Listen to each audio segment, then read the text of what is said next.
Baik, Assalamualaikum warahmatullahi wabarakatuh.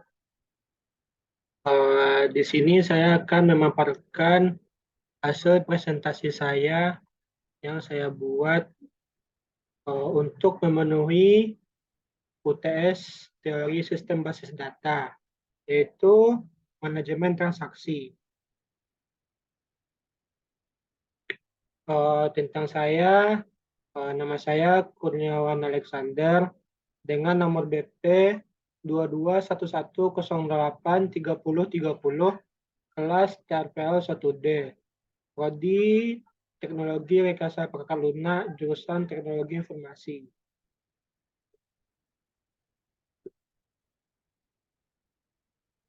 Baik, masuk ke pembahasannya. Pengertian transaksi. Apa itu transaksi? Transaksi merupakan serangkaian operasi atau proses yang dijalankan sedemikian hingga semua operasi atau proses itu harus berhasil dijalankan atau tidak sama sekali. Transaksi bisa terjadi karena di dalamnya terdiri dari beberapa proses yang tidak cuma satu proses tapi banyak proses. Contoh transaksi. Yang pertama, proses transfer bank dari akun A ke akun B. Tentunya perubahan saldo rekening akan berpengaruh ke kedua akun. Tidak boleh hanya satu akun saja. Yang kedua, transaksi penjualan barang e-commerce. Tentunya saat sebuah transaksi penjualan berhasil dilakukan, harus mengurangi stok atau persediaan barang.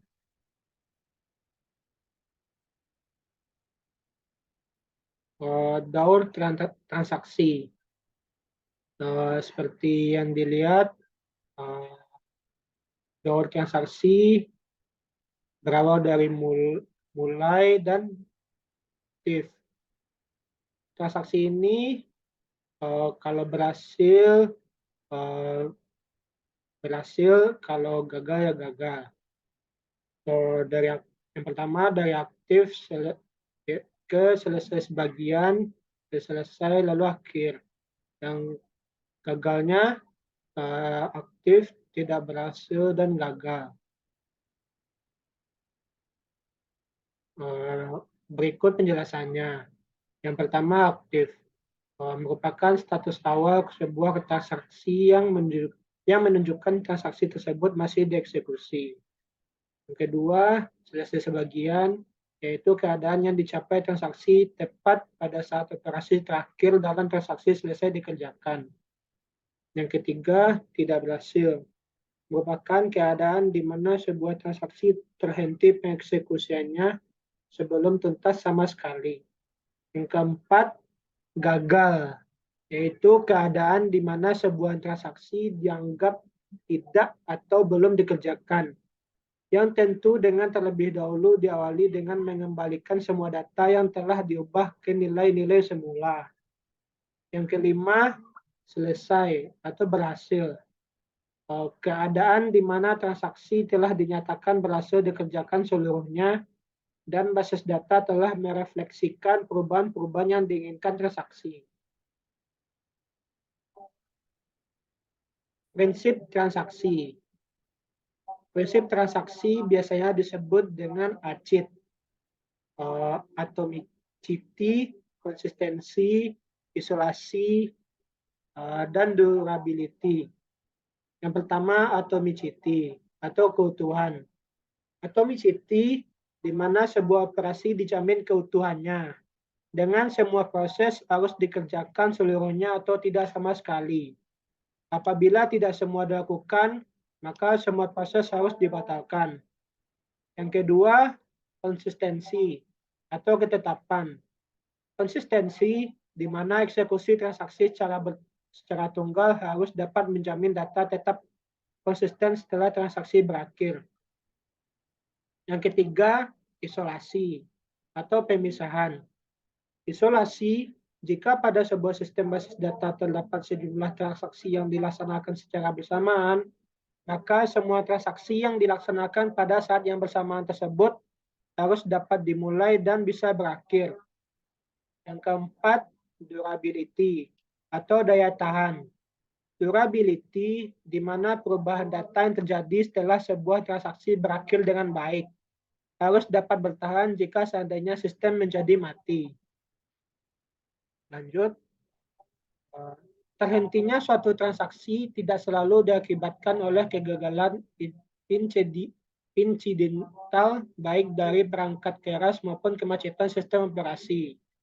Tapi lebih sering terjadi karena user sengaja menghentikan transaksi atau karena penghentian transaksi oleh DBMS akibat adanya kondisi yang tidak diinginkan, seperti deadlock atau timeout.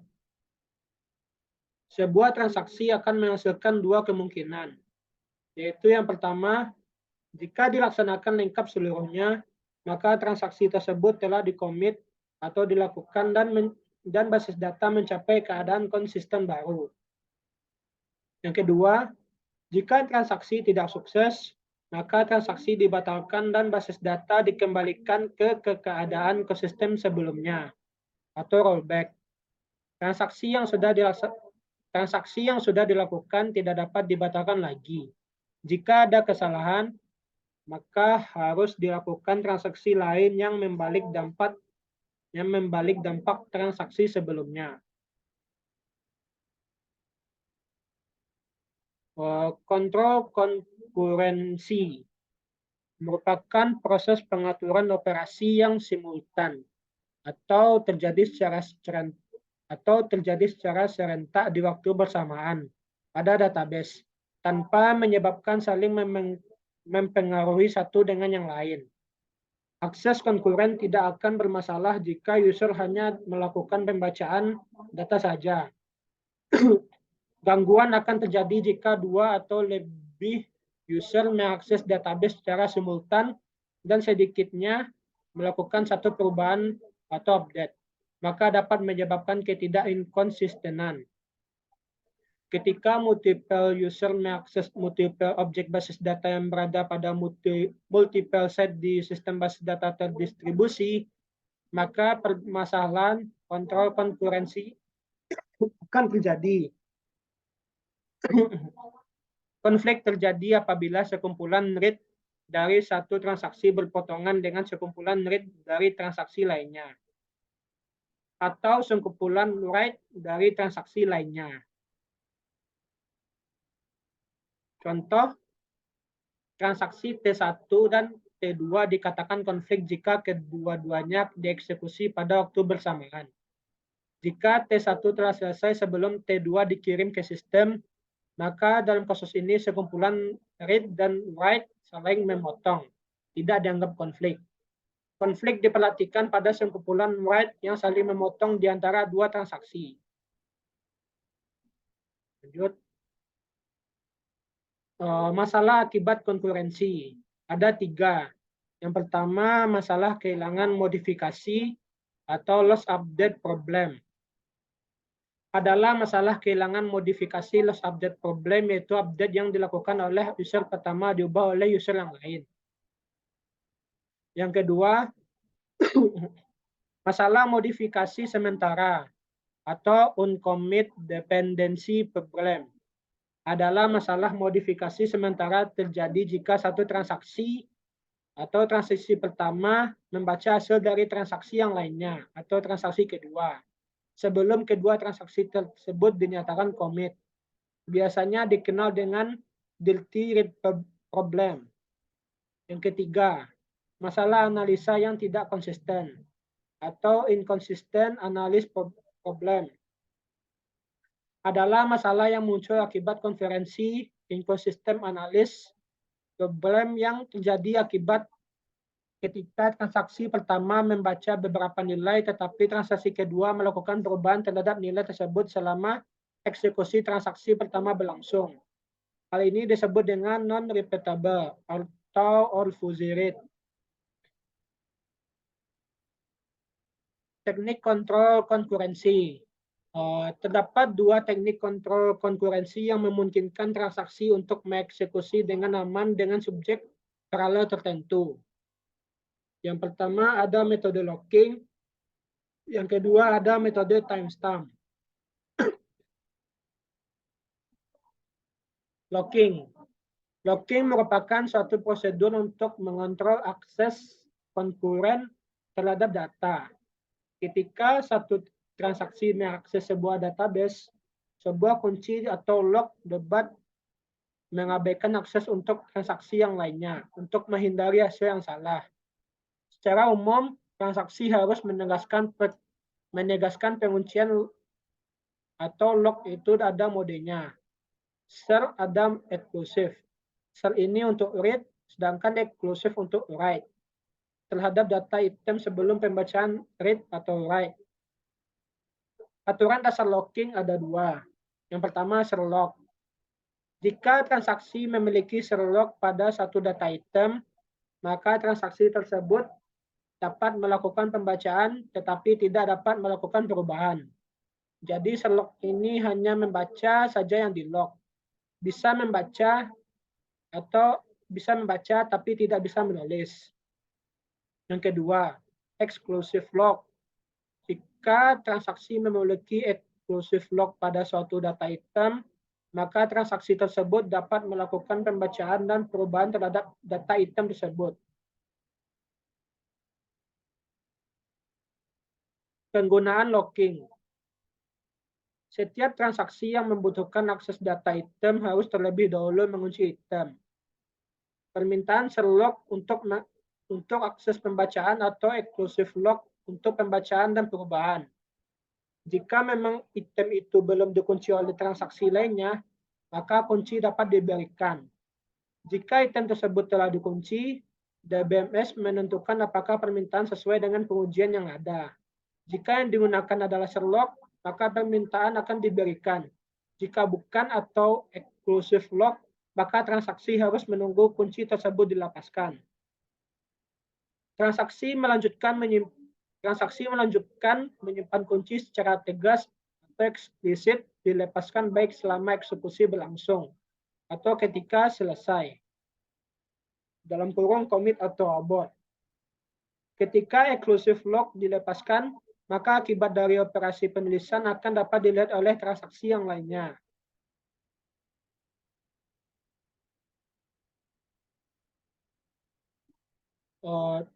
Two-phase locking. Suatu transaksi menggunakan protokol 2PL jika seluruh operasi penguncian atau locking mendahului operasi pelepasan kunci atau unlock dalam transaksi. Terdapat dua fase untuk transaksi, yaitu yang pertama growing phase, yaitu mendapatkan seluruh kunci tetapi tidak dapat melepaskan kunci. Yang kedua, shrinking phase, yaitu melepaskan kunci tetapi tidak mendapatkan kunci baru. Aturan dasar two-phase locking. Satu transaksi harus meminta sebuah kunci untuk suatu item sebelum melaksanakan operasi pada item tersebut. Kunci yang diminta dapat berupa write lock ataupun read lock, tergantung kebutuhan. Sekali transaksi melepaskan kunci, maka transaksi tersebut tidak dapat meminta kunci yang baru. Lanjut. Deadlock. Deadlock merupakan kebuntuan atau impasse yang mungkin dihasilkan oleh dua atau lebih transaksi yang saling menunggu kunci yang disimpan oleh transaksi lain agar dilepaskan. Deadlock bisa diatasi sebenarnya dengan tiga hal.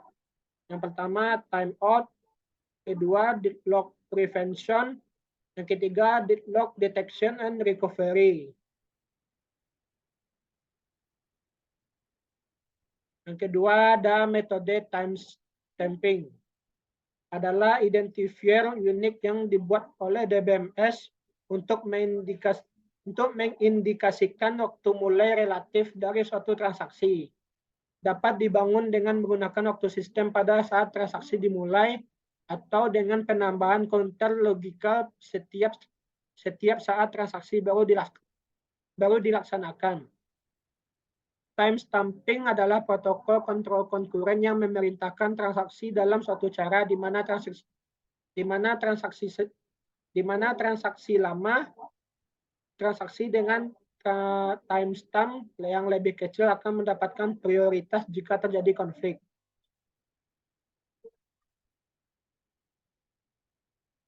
Lanjut, recovery.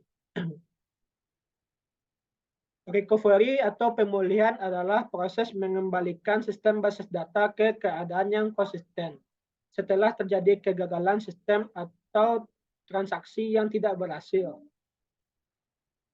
Tujuan dari pemulihan transaksi adalah untuk memastikan bahwa data tetap utuh dan konsisten, serta memulihkan sistem basis data ke keadaan yang dapat digunakan. Berikut adalah beberapa teknik pemulihan transaksi yang umum digunakan dalam transaksi basis data. Yang pertama ada rollback. Rollback adalah proses membatalkan atau mengembalikan perubahan yang dilakukan oleh transaksi yang tidak berhasil atau transaksi yang gagal. Saat transaksi gagal, sistem menggunakan log transaksi untuk mengidentifikasi dan mengembalikan data ke keadaan sebelum transaksi dimulai. Dalam proses rollback, semua perubahan yang dilakukan oleh transaksi yang gagal dianulir, sehingga basis data dikembalikan ke keadaan konsisten sebelum transaksi tersebut dilakukan. Yang kedua, ada commit point. Commit point adalah titik dalam suatu transaksi di mana perubahan data yang dilakukan dianggap permanen dan tidak dapat dibatalkan. Setelah mencapai commit point, perubahan data yang dilakukan oleh transaksi akan diterapkan secara permanen ke dalam basis data. Jika terjadi kegagalan setelah commit point, sistem menggunakan log transaksi untuk memastikan bahwa perubahan tersebut tetap terjaga dan dapat direkonstruksi kembali. Yang ketiga ada log recovery. Log recovery adalah proses pemulihan yang menggunakan log transaksi untuk mengembalikan sistem basis data ke keadaan yang konsisten setelah terjadi kegagalan. Log transaksi berisi catatan perubahan data yang dilakukan oleh transaksi. Dalam proses pemulihan, log transaksi digunakan untuk merekonstruksi perubahan data yang mungkin hilang atau tidak terekam karena kegagalan sistem. Dengan menggunakan log transaksi, sistem dapat mengidentifikasi transaksi mana yang harus diterapkan kembali dan memulihkan data ke keadaan yang konsisten.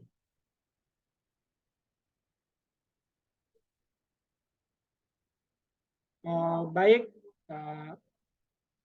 sekian dari materi yang saya bisa sampaikan. Kesimpulannya yaitu transaksi pada basis data sangat penting untuk memastikan integritas, konsistensi, dan keamanan data dalam lingkungan bisnis.